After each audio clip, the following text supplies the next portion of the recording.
So the Welsh Sports and Saloon Car Championship, as Josh says, organised by the Welsh Racing Drivers Association. Alan Jenkins, the long-standing championship coordinator.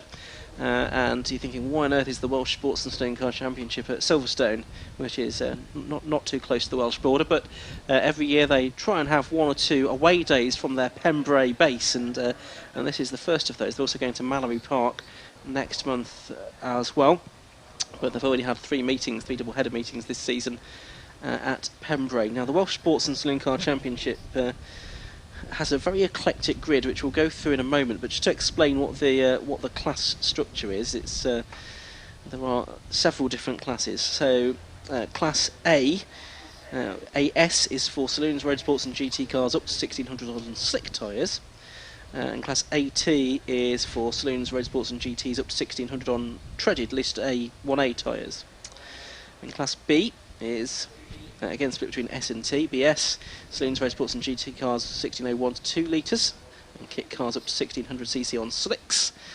And you've guessed it, BT is the same but on treaded tyres. And Class CS is for saloons, road sports, and GT cars over 2 litres, and kit cars of up to 2 litres on slicks. Class CT the same on treaded tyres. Class D is for what are defined as supercars.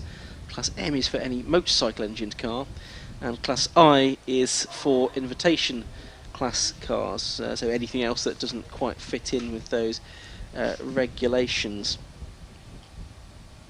But that's how the class structure works out in the Welsh Sports and Saloon Car Championship. And we had qualifying 2 or 3 hours ago, and a very eclectic group of 23 cars went out to qualify. There we see the now 3 wheels Derek Rosier Peugeot 205 GTI being recovered from Stowe Corner. Now, whether that the disappearance of that wheel was the cause of him going off, or the effect, not quite sure. Whether there's maybe some contact there, but no other sign of any significant bodywork damage. Obviously, the bumper's gone as well, but that might be the bumper that we saw in the circuit on the hang straight, I guess. But yes, getting back to the Welsh Sports and Saloons, it's an eclectic grid. When you see on pole position, we'll have an Audi R8 ALMS car. We've got a Ginetta G50 as well, of Chris Everell. So those both fit within the supercar category. But we've got Dave Cacal's Ford Escort Cosworth. That's been around the club racing scene for quite some time.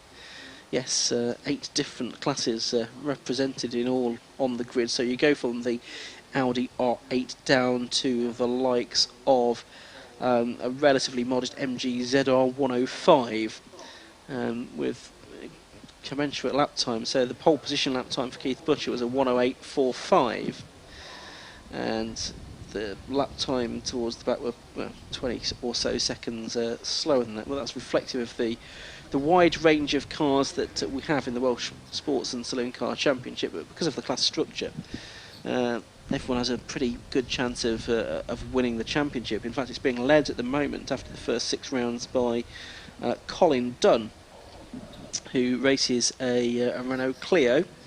He has 114 points so far. It looks like he's had a perfect record so far this season within his class, Class BT. And indeed, he's on pole position within that class today in his Renault Clio. Second in the points is Mike Moss, number 106, and he drives a Caterham 7, a Sigma engined Caterham 7 from Class BS, and again he's on pole position within that class. Third in the points, Darren Osborne, with 98 points, who I don't think is here at Silverstone this weekend. And Andrew Williams, 4th on 96 points. He is here. Or is he? Because there are 2 Andy Williamses, so this is Andrew Williams rather than Andy Williams. Yes, Andrew. Here's that nightmare we were talking about earlier on. Andrew Williams is a BT car, and he is second within the BT class on the grid today in his MG ZR 105. 5th in the points is Damien Longatano in the Westfield SE. That's been had some overall podiums this season, I think, but lines up 10th on the grid for today's race. And then Keith Butcher, who's on pole position here in the Audi R8, he is only 6th in the championship on 93 points. Looks like he's had a few class wins and some possibly 1 or 2 second places as well during the course of this season. It's one of the championships whereby if there aren't a full complement of starters within your class, then the points that you can score are limited as well, and that sometimes can act against drivers who are in some of the less well subscribed classes, of which there are bound to be some, given that there are 8 different classes out there. Of course, we didn't see out in qualifying the Dodge Viper GT3 of David Graham, but we do still have the Audi R8 of Keith Butcher, regular in the Welsh Sports and Saloon Car Championship at Banbury. Also brings it out in the GT Championship at Castle Combe from time to time as well. So we do see it this side of the border on occasion, and we look forward to seeing these cars brought out onto the track. Because there are such a variety of cars, or there is such a variety of cars, it is a championship that has a rolling start. So rather than a grid start, it's a rolling start, and it looks like they're about to go on to the rolling lap. You can see the 750 Motor Club safety car pulling into position. So let's run you through the grid then. Keith Butcher, it is on pole position with a 108.45, number 36, the Audi R8. Alongside him is Dave Cockell in the Ford Escort, a 109.76 for him. Second row, Chris Everall in the number 69 Ginetta G50, and Mark Jones in the number 48 Seat Leon. We saw him out yesterday. Kirk Armitage in the number 119 Ford Escort has Andy Williams next to him in the Ford Sierra Sapphire number 22, and row 4 Michael Moss, that's number 1 the Caterham Sigma, alongside Glyn Jones in the BMW M3. Moving on to the 5th row of the grid, Scott Hubel, number 12, and Damien Longatano, number 44. That's in the Peugeot 205 and the Westfield SC respectively. Then you've got Mark Williams in the Volkswagen Polo, and Gary Bowers in the number 31 car. That's the BMW M135. Row 7, you've got Jack Eager in the Porsche 968, and David Jones in the Ford Focus 59 and 87. Row 8 is 56 Mark Nicholson in the Renault Clio, and 37 Simon Hutchins in the Mazda MX-5. 9th row will be 19 I should say, Colin Dunn in the Clio, and 86 Ellis Wiggins in the Vauxhall Nova. And you've got the MGZR, number 88 of Andrew Williams, and Roger Dowden's Davrian, number 6.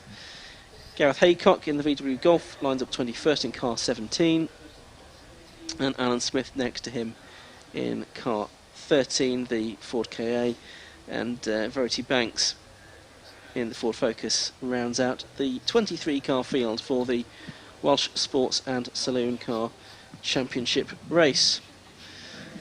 So Marcus, an eclectic field indeed for the first of the 2 races today for the Welsh Sports and Saloon Car Championship. Yeah, absolutely. And with Audi R8 ALMS as a bit of a sort of a standout car in the field, it's no surprise it's on pole, but Dave Cockell's got within 1.31 seconds, which is a great effort. Chris Everall going well with the G50 as well, but has got to look to his mirrors really, because it's the chasing pack I think that might threaten him, particularly with Mark Jones and his Seat Leon. We've got, reminding me of sort of mod sports racing back in the 1970s, Roger Dowden's Davrian Mark 6, and Roger was one of the guys who was involved with running that Swansea University team with the Darians, which were evolved from Davrians in the British GT Championship. So the Davrians tended to run Hillman imp engines, Chrysler imp engines, but 1 or 2 of them ran mini engines as well back in the day. But there were loads of these in mod sports, the likes of Bob Jarvis and Pat Longhurst and others, including Jeff Lynn, was another quick guy down south. And there were quick Davrians, Jimmy Adamson up in the north, and others. So Yeah, great to see. And you've got these modern things like the Seat Leon with its big wings and sequential gearbox, etc. You've got sort of fairly basic-looking, giant-killing sevens as well. It's a good mix. It is, and it's the kind of thing you get in these sort of one circuit, or predominantly one circuit or local championships. This is a good example. You think about the North West Sports and Saloon Car Championship, based predominantly at Alton Park. That again gets a similar broad good regional stuff, and it's what they refer to in the States as run what you brung. Yeah, absolutely. Croft as well, the Northern Sports and Saloon Car Championship, again similar kind of theory.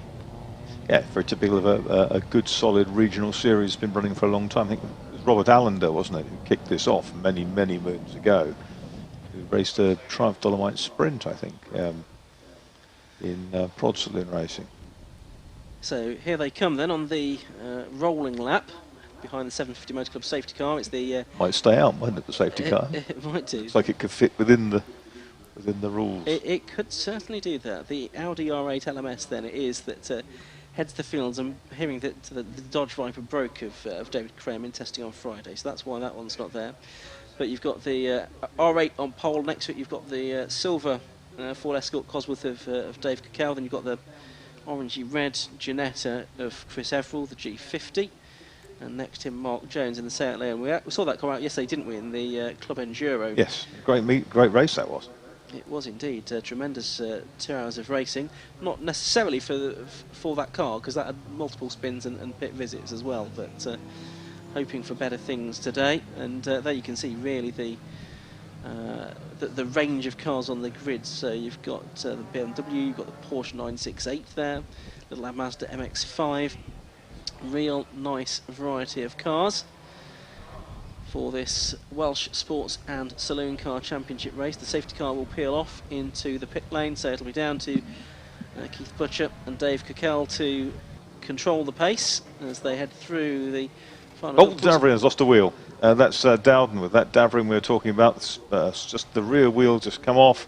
Down at Stowe, is that? Or was it Club? Yeah, Stowe, isn't it? That's happened. The red lights are on. Are they going to stay on because of that? No, they go out. The race does get underway then.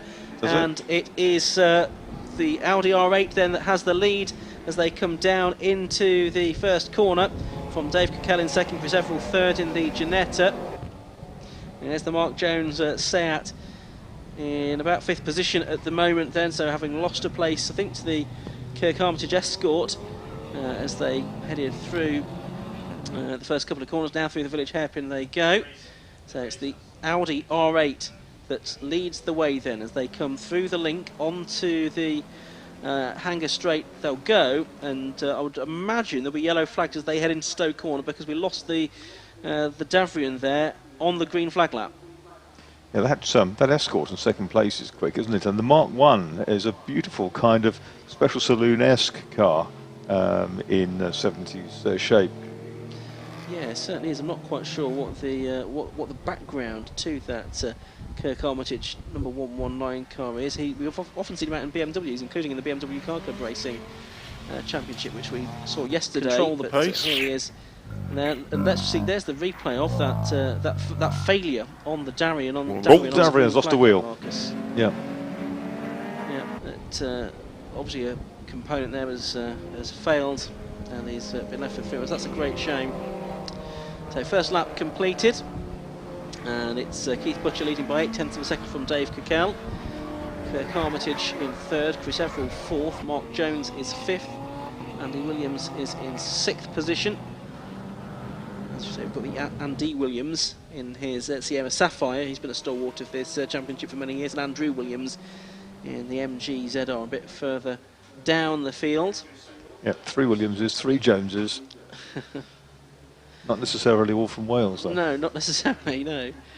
Along the Hanger Straight they go then, and Dave Cacao is going with the Audi, which is good to see. They're leaving the Ginetta behind a little bit, although Chris Everall has now got ahead of Kirk Armitage's Escort. It's a 2-litre kind of Escort Cosy, isn't it? So it's like a turbocharged Aussie behind. Audi looks absolutely stunning in those kind of works colours. It does. It's It's in the car at Castle Coombe before, but I think it's the first round of the championship. It broke yeah, it's either not, in practice or very early in the race. it's not always been completely reliable in the races it has done at Combe, but we have seen it there on several occasions during the course of this season. So it's Butcher leading the way around the village hairpin. Off they go through the series of twists back onto the Hanger Straight. I think he's got the message now and started to open the taps on the Audi, because Chris Everall's come through now, and he's now starting to chase down Coquel in second place. Yeah, he's doing well there, because in qualifying there was quite a gap between their best lap times, a 109.76 for Coquel, a 112.84 for Everall, so about 3 seconds. A lot of them are finding their way here, aren't they? I mean, it's Yes. first time, and every passing lap there's that much more in the experience bank. Yes, I suspect that because testing was on Friday, not too many of them will have been here to test on Friday ahead of today's race, so some of them will probably have driven the circuit for the first time in practice this morning. Some of them might have been here before. I can see 1 or 2 drivers that have some more experience. There is the leader, and actually the gap is still only half a second between Butcher and Coquel, so it's not really gone out as much as I thought it might do. This was quick out on of the link onto the Hanger Straight last time through. So Coquel looks pretty committed to hounding that Audi. As we've said, lots of different classes in this race, so I won't necessarily try to update you on what's going on in all of them, but you can see, those of you watching on the Alpha Live stream, the different classes denoted by different colours. There's a good scrap going on between Ellis Wiggins and Colin Dunn, and those are two cars in different classes, but of course Colin Dunn on his treaded tyres, Ellis Wiggins on slicks in that Nova. There's Mark Jones in the white and orange Seat going through. We see in various cars, don't we? We see him in letters called Tina and yeah. Renault Laguna Super Tourer. Coquel chasing after Keith Butcher then. The gap's gone out by 4/10 this time to 0.9 seconds. Chris Everall is about 3 seconds further back in 3rd place. Kirk Armitage 4th now in the Escort. A bit of lappery already going on. The Ford KA of Alan Smith, number 13, has been lapped. Won't surprise you to know that's in the lowest capacity treaded tired class. Still this good fight going on though between Colin Dunn in the Clio and Ellis Wiggins in the Nova. And there, and that's a problem. That looks like a problem for the 19 car, the 119 car of Kirk Armitage there. That was slowing. So we'll try and pick up what's happened to the car that was running in 4th position. There's the 12 car along the straight, Scott Hubert in the 205, chased by 56 Mark Nicholson in the Clio. Well, there's the 119 car, it's still there, dark blue car, but it's now got Mark Jones right behind in the Seat, so this is the fight for 4th and 5th positions now, and the much bigger, more modern car, modern in initial design anyway. I suspect there's some relatively new trickery under that Escort. That's running ahead of it, of Kirk Armitage, and it's going to be Jones who was trying to get the slingshot onto the straight, but actually down the straight the Escort is much quicker. 8.5 minutes or so to go in this race. Yeah, Colin Dunn, the points leader, is what, about 9 seconds up the road from Andrew Williams, the 88 car, the nearest challenger. That's the MG. Good little fight we saw there between Michael Moss, number 1 in the Caterham Sigma, and the 180, the Mark Williams Polo towering above it. And a wing of some description. Right, who's lost that? That's down at the Vale. Now, is it going to cause a problem for either of those two? No, it's just off not on the racing line really. So 2 leaders go through, and the gap between them, well, it was 7/10 at the beginning of the lap. What is it now? It is half a second, so it's come down again. So really, Keith Butcher not able to get away from Dave Coquel in this Escort Cosworth, lapping in the 1 minute 9s. There's the polo, and I think the catering, yes it is, right behind of Michael Moss. That's where the arch has come from. It's the back right on the caterham that's missing. Yeah, it is. Well, it wouldn't be a caterham, would it, without one of its wheel arches missing before the end of the race. Often it's the front ones, though, not the rear ones that disappear. Possibly a bit of a rub might have caused that, I suppose, with the Golf, or the Polo, I should say, on the previous lap or two. Michael Moss looked out and thought, pick that up at the end of the race. It's not been savaged. Well, the danger was with 7 minutes still to go. It probably will be before the end of the race. He should try and grab it, stick his arm out and grab it as he's going past next time. 37 car going through. That's Simon Hutchins. The battle is on with Mark Nicholson. So Hutchins in the MX-5 getting ahead of Nicholson that time. Again, 2 cars in different classes, but as you can see, that's no barrier to the cars having a scrap. And the leaders are coming through, so they've already lapped up to, I think, the 59 car in 15th place of Jack Eager, the Porsche 968. And soon they'll lap these two, battling over 13th and 14th, or 12th and 13th and 14th positions it is. And indeed they do. Oh, and that's dramas. That is Andy Williams, who's been in 7th place. The number 22, Sierra Sapphire, is what's behind all of that smoke. There it is. We can see the car now. That's comprehensively expired, hasn't it? And fortunately, it's happened en route down towards the pit lane. And so Andy Williams, who's won Welsh Sports and Saloon car races that I've seen in the past, goes into retirement. 6 minutes to go. Has that left an oily trail on the circuit to catch the unwary, I wonder? It's possible. It went on the way into Stowe, didn't it? Adam's got a warning for infringing track limits now. Well, that's the least of his worries. As he arrives in the pit lane, spewing smoke all over the place. You can tell which way the wind's blowing, can't you? Because it's blowing it straight down the pit lane. Smoke from the exhaust of that number 22 Sierra Sapphire. What if it's painted in Hammerite, as the sticker proclaims? Yes. Oh, there's another car in trouble. Yeah, door ajar, and the driver's got his hand out of it, so I think that's intentional. That's the 56 car of Mark Nicholson, who had been running well. So a couple of retirements already during this Welsh Sports and Saloon Car Championship race here on the international circuit at Silverstone. Peugeot 205's in the kind of works Group B rally spec colour scheme. No, that's the Scott Hubel car, isn't it, number 12? Making its way down towards his Mark Jones. Up into 4th place now, ahead of the Kirk Armitage Escort, which is still circulating.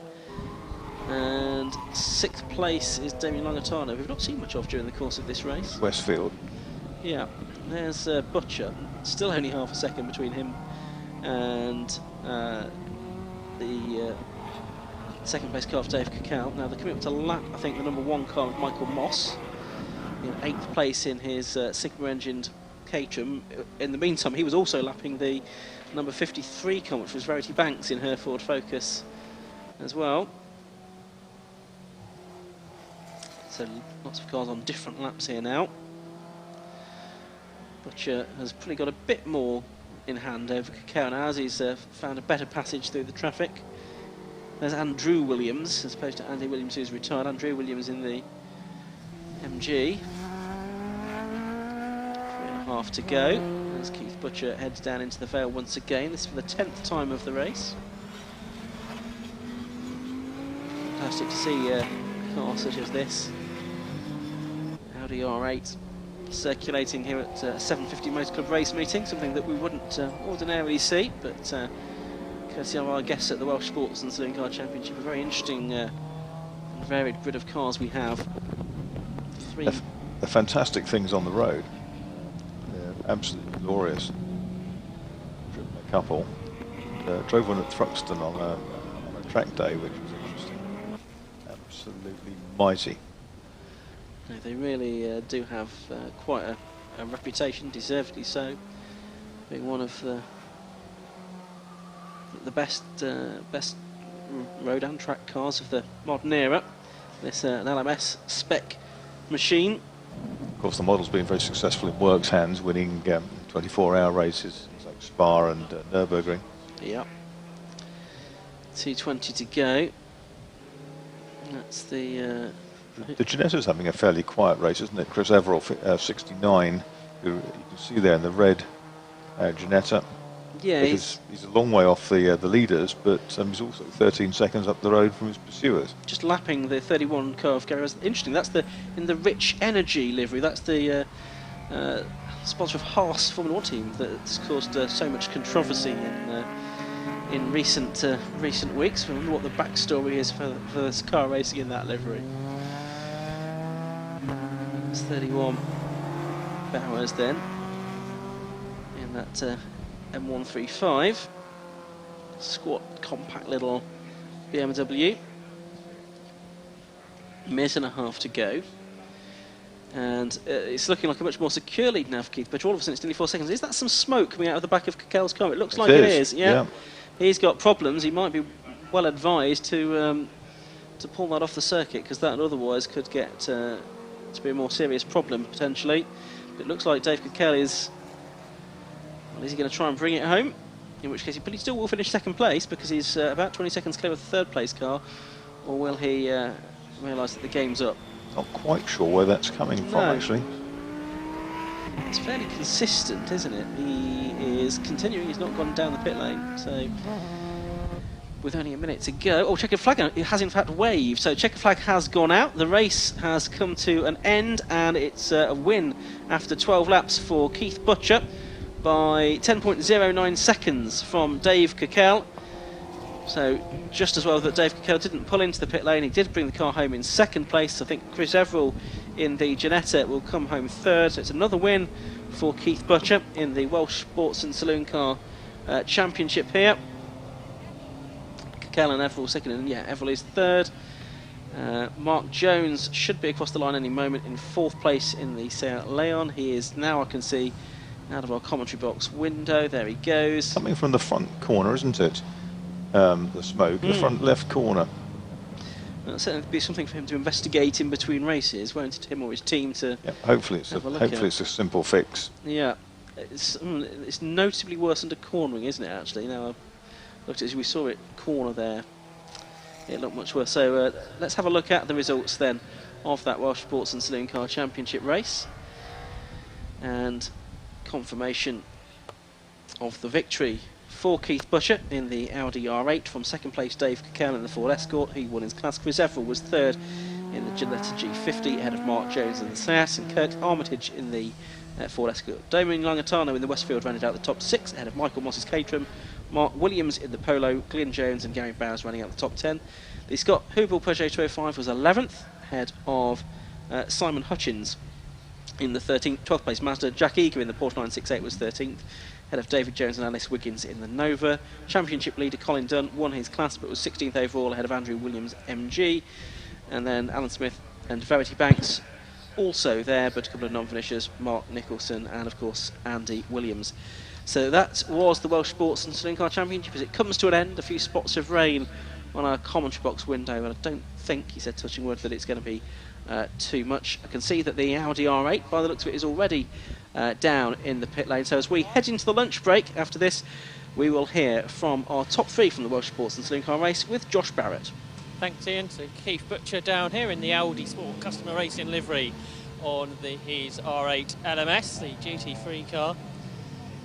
Dave Kakel in the Escort Cosworth, and we'll eventually get Chris Everall's Ginetta, the G50 GT4 spec car that took third position.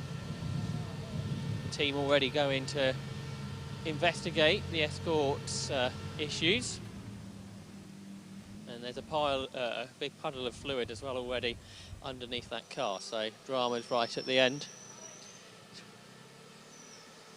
So we'll let Keith get out of his Audi. Just about enough room between him and the Ginetta.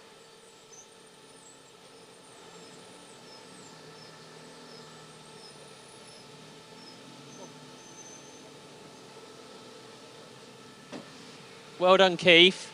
Thank you. A pretty close battle there between you and Yeah, Dave. it was. Yeah, he was catching me on the end of the Hanger Straight. He was catching me down there well, I won't go around the corner fast enough, I suppose. So, yeah, but around here I was sort of getting away. I don't know what happened to him in the end. Did he? It's quite smoky, and there's a big puddle of fluid under his car. Blimey. Oh dear. Right. Oh, okay. Yeah. Well, it was getting interesting for a bit. Yeah. A fantastic car you've got here. I think is this new for you this year? Yes, just had it new for this season. Yeah. I've just been doing sort of like Castlecombe and the Welsh racing drivers this year with it. And then I don't know what to do next year, so I'm thinking what to do with it, you know. Where did it start out in GT3 racing? How old was the car?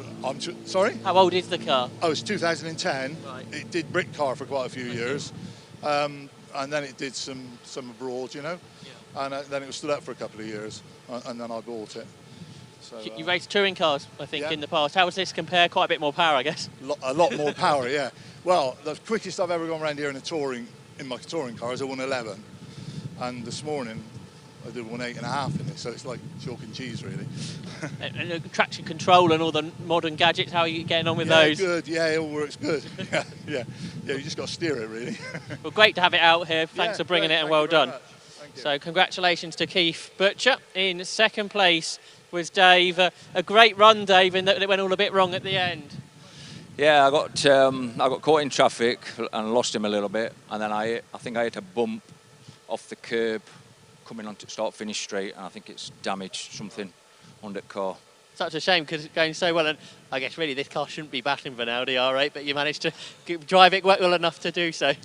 Yeah, I'd like to think it shouldn't be battling with it, but yeah, it were great fun at the time. It were great fun. Where's the car got its advantages around this track? I was catching him along the straight, which surprised me, but I'll try not to rev it out because I've been having trouble with the alternator when the engine reached maximum revs. So I'm trying to keep below that so I didn't have that issue. I'm just gutted about that issue. Do you think it's something that can be fixed for later? Depends what's broke. I'll let you go and investigate then. Hopefully it's something that's just come loose, but yeah. But well done, a great drive anyway. Cheers. In third place was Chris Everell in the Ginetta, another of the GT cars. You keep up with these two guys as well at the beginning, Chris? Yeah, it's right. When they were getting their tyres up to temperature, this comes up on temperature quite quick on the tyres, so I could live with them. But once they got heat in their tyres, they would just go on like at another 100 horsepower. We might catch them, but that's what it is, isn't it? I guess this car a GT4 car, is it? No, it's just a Cup spec car. It's not a GT4 spec car. Sort of started off on the Toka package and then you've got it since. Yeah, I bought it. This is the first time out in the car. I never drove it till today, so it's not too bad. If you enjoy it? Yeah, of course I enjoyed it. Always enjoyed motor racing. And I guess what more time do you get out in it? You're going to get quicker and perhaps beat these guys? Well, I never know. You struggle at a place like Silverstone with the long straights, but twistier circuits, we might get closer to them, so we'll have a go. Well done on the podium. Thank you very much. Third place, Chris Everell. Second, Dave Cockell. And our race winner was Keith Butcher. So as Ian mentioned, this brings us to the lunch break here at Silverstone. But there's plenty more racing to come this afternoon. We've got 8 further races from the 750 Motor Club. We have 2 races from the Clio 182 Championship, a couple of races too for sports specials. We've got Hot Hatch back out, they raced yesterday. Bike Sports, Classic Stock Hatch and the Welsh Sports Car Championship that we saw this morning, they also race this afternoon. So stay with us on Alpha Live. We've got about an hour or so, or about 3/4 of an hour now of a lunch break, and then we'll be back with racing all the way to the end of the day here at Silverstone. So stay with us for more 750 Motor Club racing.